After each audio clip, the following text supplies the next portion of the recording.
ଆଜି ଗୋଟିଏ ଗପ ଶୁଣିବା। ଶୁଣିବା ତ? ଗପ ଶୁଣିବା ତ? ଏଇ ଚିତ୍ରଟା କଣ?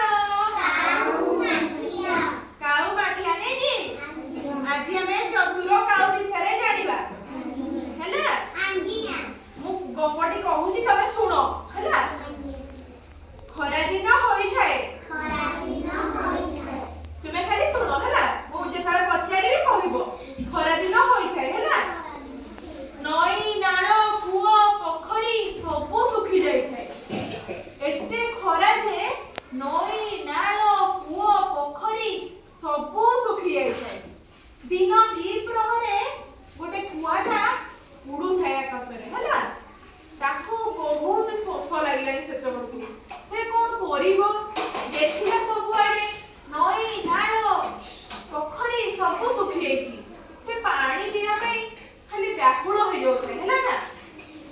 କଣ କରିବ କଣ କରିବ? ତାପରେ ସେ ଦେଖିଲା ଗୋଟେ ବଗିଚାଟେ। ସେ ବଗିଚାରେ ଗୋଟେ ଛୋଟ ମାଠିଆ ଥିଲା। ଏଇ ମାଠିଆଟି ଦେଖୁଛ? ଦେଖୁଛ ତ? ଏ ମାଠିଆରେ ଅଳ୍ପ ପାଣି ଥିଲା। ଅଳ୍ପ ପାଣି ଥିଲା। ସେ କଣ କରିବ? ତା ଥଣ୍ଟଟି ସେତେବେଳେ ପାଉନଥିଲା, ବୁଡୁ ନଥିଲା। ସେ ପାଣି ପିଇବ କେମିତି? ତାପରେ ସେ ତାକୁ ଗୋଟେ ବୁଦ୍ଧି ଦେଇଥିଲା। କଣ କଲା ନା, ସେ ବଗିଚା ଭିତରେ କିଛି ଗୁଡି ପଡିଥିଲା। ହେଲା? ଗୁଡି ଗୁଡିକ ଆଣି ତା ଥଣ୍ଟ ସାହାଯ୍ୟରେ ସବୁ ସେ ମାଠିଆ ଭିତରେ ପକେଇଲା।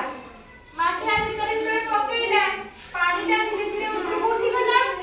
ଉପରକୁ ଯେତେବେଳେ ଉଠିଗଲା, କୁଆ ସେତେବେଳେ ପାଣି ପିଇଦେଲା।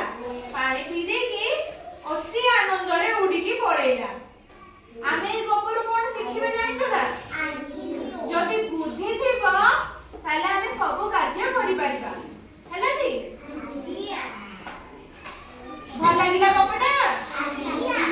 ଭଲ ଲାଗିଲା ତ?